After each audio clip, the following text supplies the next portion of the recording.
सेनापति, हमारा जंगल बाकी जंगलों की तुलना में बहुत पीछे रह चुका है, क्योंकि हमारे जंगल के पक्षी बहुत ही आलसी हो चुके हैं। वे कुछ काम धंधा करते नहीं और हमारे जंगल का बहुत नाम बदनाम करके रखा है। महाराज, तो आप ही कुछ उपाय बताएं जिससे हमारे जंगल के पक्षी आलस त्याग कर कुछ अच्छा काम करें। हाँ सेनापति, हाँ, हमने इसके बारे में बहुत विचार किया और हमने एक नीति बनाई है। तुम जंगल में जाकर अनाउंस करवाओ और वहाँ पर सभी पक्षियों को इसकी सूचना दो कि जो भी जंगल में सब्जी और फलबाड़ी करेगा उसको महाराज की तरफ से बहुत बड़ा इनाम मिलेगा, जिससे सभी पक्षी कुछ न कुछ धंधा जरूर करेंगे। फिर सेनापति चील ऐसा कहकर सारे जंगल में माइक लेकर पहुंच जाता और पेड़ों पर बैठकर अनाउंस करने लगता है। सुनो सुनो सुनो, जंगल के सारे पक्षियों ध्यान से सुनो। महाराज का आदेश है, यदि जंगल का कोई भी पक्षी फसल लगाता है या कोई सब्जी लगाता है या कोई फल लगाता है तो महाराज उसे बहुत ज़्यादा और बहुत अच्छा इनाम देंगे। तो आप लोग जो भी इच्छित हो वो फल फ्रूट या सब्जी लगा सकते हैं। सुनो सुनो सुनो। इसी तरह से सेनापति चील सारे जंगल में पेड़ पेड़ पर बैठकर अनाउंस कर देता है। सेनापति चील की आवाज़ सारे पक्षियों के कानों तक पहुंच जाती है। सारे पक्षी बहुत खुश थे क्योंकि उनको महाराज की तरफ से उपहार मिलने वाला था। अरे, ये तो सेनापति की आवाज है और सेनापति कभी झूठ नहीं बोलता। जरूर महाराज ने ही आदेश दिलवाया है। अब तो मैं सब्जियों की फसल करूंगी और उन्हें बेचकर भी पैसे कमाऊंगी और महाराज से उपहार भी लूंगी। हो, अरे वाह, महाराज का आदेश आ गया। अरे मैं तो सोच ही रहा था कि मैं कोई फसल कर लूं, पर यहाँ महाराज का आदेश भी आ गया। अब तो मैं कोई अच्छे से फल लगाऊंगा और उन्हें बेचकर भी मुनाफा कमाऊंगा और महाराज से भी मुद्राएं लूंगा, मुद्राएं। उपहार की बात जंगल में आग की तरह फैल जाती है। सभी पक्षी अपने अपने खेतों की तरफ दौड़े चले जाते हैं। चिड़िया भी अपने खेतों में हल चलाती और अपने खेत को जोतने लगती है। हो, कालू खेती करेगा, मैं खेती करूंगा। हे, कालू खेती करेगा, लल्ला लला, कालू फसल करेगा, लल्ला लला। ऐसे ही कुछ दिन बीत जाते हैं।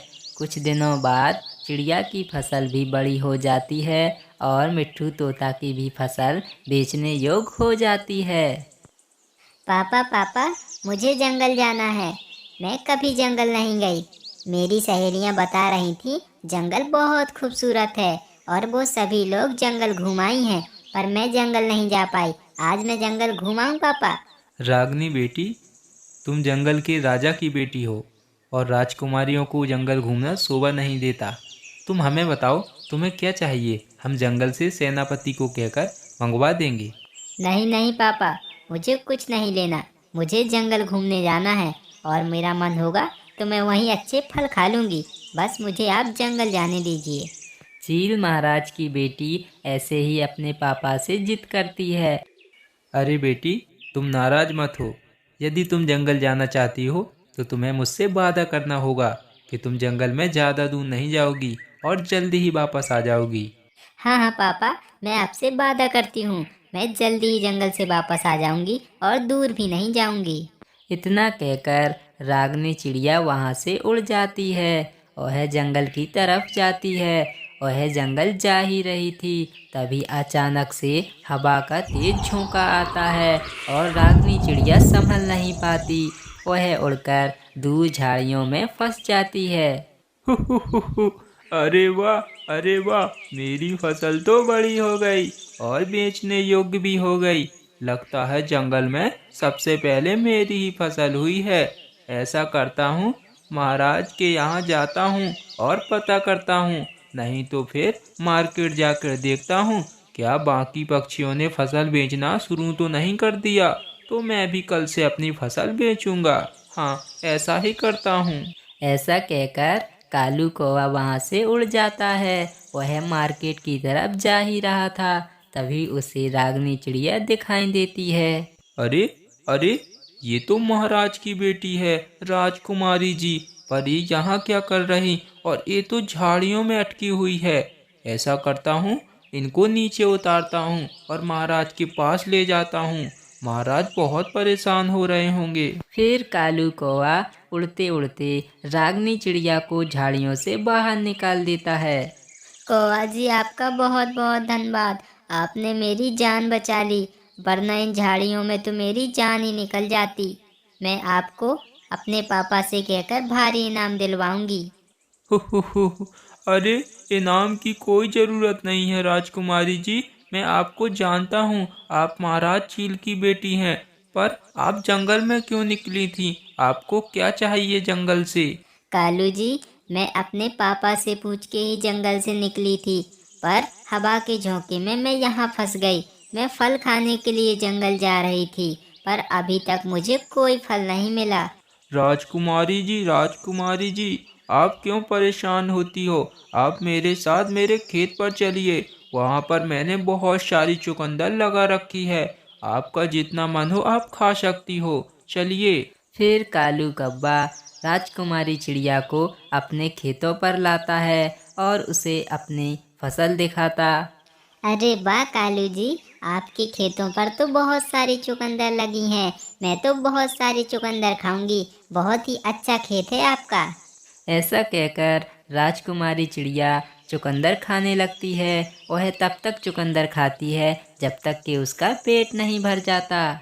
और फिर अगले दिन सभी पक्षी अपने अपने फल सब्जियां ठेला लगाकर बेचने लगते हैं। चिड़िया अपनी सब्जी बेचती और मिट्ठू तोता भी अपनी सब्जी बेचता है। थोड़ी ही देर में जंगल के पक्षी उनके पास से सब्जियां लेने आने लगते हैं। चिड़िया से भी सभी पक्षी सब्जी लेते और तोते से भी सब्जी लेते हैं।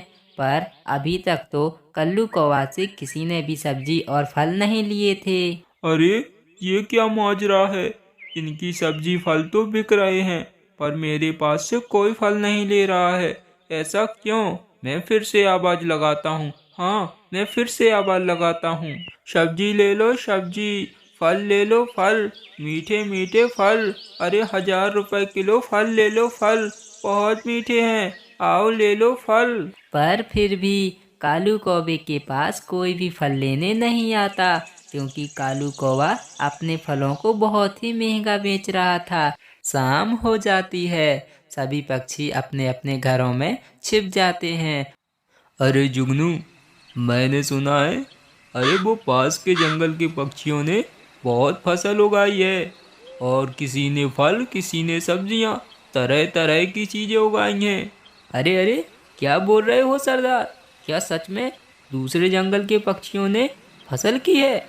अरे हमें भी तो बताओ। अरे हाँ जुगनू, दूसरे जंगल के पक्षियों ने बहुत फसल उगाई है। और सुनने में आया है वो लोग धंधा भी कर रहे हैं, सब्जी बेचकर अमीर बनने का। अरे सरदार, अगर ऐसा हुआ तो हम तो गरीब के गरीब रह जाएंगे और उस जंगल के पक्षी अमीर हो जाएंगे। अरे जुगनू, तू परेशान ना हो, तुम्हारे सरदार ने सारा हल निकाल के रखा है। बस तुम मेरे साथ उस जंगल चलो।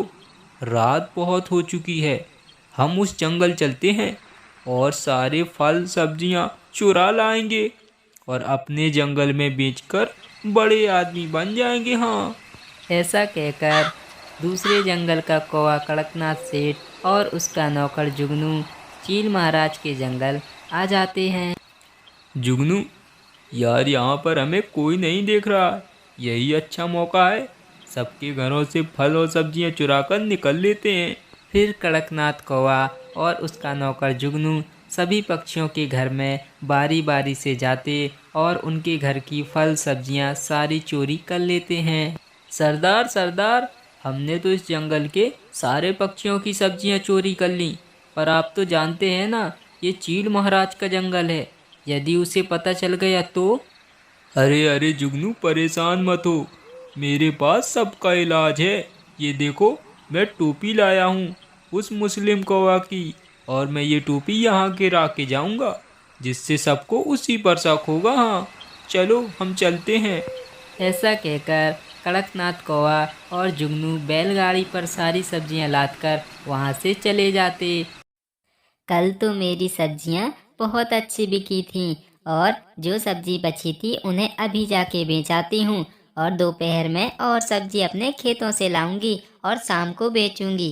ऐसा कहकर जैसे ही चिड़िया सब्जियों की तरफ जाती वह डर जाती है, क्योंकि वहां पर कोई सब्जी नहीं थी, सारी सब्जियां चोरी हो चुकी थीं। हे भगवान, ये क्या हो गया? मेरी सब्जियां चोरी हो गईं। लगता है किसी ने मेरी सब्जियों को चुरा लिया है। मुझे जाकर महाराज से बताना होगा और सभी पक्षियों को भी। फिर चिड़िया वहां से उड़कर महाराज के दरबार चली जाती है, पर वह जैसे ही वहां पहुंचती उससे पहले जंगल के पक्षी भी वहां पर पहुंच चुके थे, क्योंकि उनकी भी सब्जियां चोरी हुई थीं। महाराज महाराज, आपको हमारी मदद करनी चाहिए। हम बहुत परेशान हैं। हमारी सब्जियां किसी ने चुरा ली। रात में जब हम सो रहे थे हमारी सब्जियां चोरी कर ली महाराज, चोरी कर ली। हाँ महाराज, मेरी भी सब्जियां चोरी हुई हैं और मैं आपको बताने ही आई थी, पर यहाँ पर सभी पक्षी आए हैं, सबकी सब्जियां चोरी हुई हैं महाराज। क्या यहाँ पर सभी पक्षी आए हैं? आप में से कोई पक्षी ऐसा तो नहीं जो यहाँ पर अभी ना आया हो? महाराज, आप तो जानते ही हैं यहाँ पर सभी पक्षी उपस्थित हैं, बस एक पक्षी को छोड़कर, जिसका नाम है कालू कौवा। आप ये देखिए महाराज, हमारे जंगल से जो बैलागाड़ी बाहर गई है उसी के पास ये मुझे टोपी मिली है और ये टोपी कालू कौवा की है महाराज। मैं तो पहले ही जानता था, ये मुस्लिम कौवा होते ही ऐसे हैं, इसी ने चोरी की है सभी पक्षियों की। मैं तो कहता हूँ महाराज, इससे कड़ी से कड़ी सजा मिलनी चाहिए। सेनापति, जाओ और कालू कौवा को घसीटते हुए हमारे दरबार में लाओ। हम उसे ऐसी सजा देंगे कि उसकी 4 पीढ़ियां भी चोरी करने से पहले कांप जाएंगी। सेनापति चील कालू कौवा को पकड़ने के लिए चला जाता है, पर कालू कौवा तो अभी तक घोड़े बेचकर सो रहा था, क्योंकि वो बहुत ही आलसी कौवा था और उसे किसी भी बात का डर नहीं था। महाराज, ये रहा कौवा, आप इसे जो चाहे सजा दे सकते हैं, यही है अपराधी। क्यों रे कौवे, तू हमारे ही जंगल में रहता है और हमारा ही दाना खाता है और हमारे जंगल में चोरी करने का दुस्साहस करता है? नहीं नहीं महाराज, मुझे छोड़ दो। मैं तो अभी सो रहा था, मैंने कोई चोरी नहीं की और मुझे तो पता भी नहीं ये टोपी मेरी वहां कैसे पहुंच गई महाराज। सेनापति, इस कौवे को ले जाओ और जंगल में जाकर किसी पेड़ से अच्छे से बांध दो, जिससे तड़प तड़प कर मर जाए। ले जाओ इसे। सेनापति चील महाराज के कहे अनुसार कालू कौवे को जंगल में एक पेड़ से बांध देता है और वह बहुत कस के बांधता है, जिससे कालू कौवा छूट न पाए। तभी वहाँ पर राजकुमारी चिड़िया आ जाती है। कालू जी आप परेशान मत हो। आपने मेरी मदद की थी उस दिन, आज मैं आपकी मदद करूंगी। ऐसा कहकर राजकुमारी चिड़िया कालू को आजाद कर देती है। राजकुमारी जी, आपका धन्यवाद, पर आपने मुझे छोड़ दिया, पर आपके पापा मुझे मार देंगे और साथ में आपको भी। आपने मुझे क्यों छोड़ा? आप परेशान मत हो कालू जी, मैं आपको बचा लूंगी, बस आप मेरे साथ चलिए। फिर राजकुमारी चिड़िया कालू कौवा को एक मंदिर में ले जाती है और उससे सारी बात पूछती है। नहीं नहीं राजकुमारी जी, मैं सच बोल रहा हूँ, मैंने कोई चोरी नहीं की। आप मेरे घर जाकर भी देख सकती हो, मेरे फल खुद चोरी हो गए। फिर राजकुमारी चिड़िया को कालू कौवे पर यकीन हो जाता है और वह अपने पापा यानी महाराज चील को यकीन दिलाने के लिए कालू कौवे से शादी कर लेती है। शादी करके वे दोनों महाराज चील के पास आ जाते हैं। कालू कौवे को देखकर महाराज चील बहुत गुस्सा होते हैं। अरे कौवे तू, मैं तुम्हें छोड़ूंगा नहीं। तुम्हारी इतनी हिम्मत कि तुमने मेरी बेटी से शादी की। पापा रुकिए पापा, आप जैसा समझ रहे ऐसा बिल्कुल नहीं है। मैंने अपनी मर्जी से कालू जी से शादी की है और आपको गलतफहमी हुई है कि कालू जी ने चोरी की है, पर सच्चाई तो ये है कालू जी ने कोई चोरी नहीं की और कालू जी के फल खुद चोरी हो गए पापा। महाराज महाराज, मुझे माफ कर दो महाराज, मुझे माफ कर दो। अरे सेनापति, क्या हुआ तुम्हें? तुम मुझसे माफी क्यों मांग रहे हो? महाराज, मुझे अभी पता चला है, जो हमारे जंगल में खबरी हैं उन्होंने बताया कि चोरी कालू कौवा ने नहीं बल्कि दूसरे जंगल के कौवाओं ने की है। वो हमारे जंगल की सारी फल सब्जियां ले गए महाराज, ले गए। सेनापति, तुमने बहुत बड़ी भूल की है। तुम्हें किसी पर इल्जाम लगाने से पहले अच्छी तरह सोच लेना चाहिए था। अब तुम्हें इसकी सजा जरूर मिलेगी। और तुम्हारी सजा ये है कि तुम्हें 2 दिन तक कोई भोजन नहीं मिलेगा। तुम ऐसे ही भूखे रहोगे। महाराज, और इसे जंगल से बाहर भी निकाल दो, जैसे ये मुझे निकाल रहा था। हे हे हे हे हे हे हे हे हे। शादी करने के बाद राजकुमारी चिड़िया और कालू कौवा खुशी खुशी रहने लगते हैं।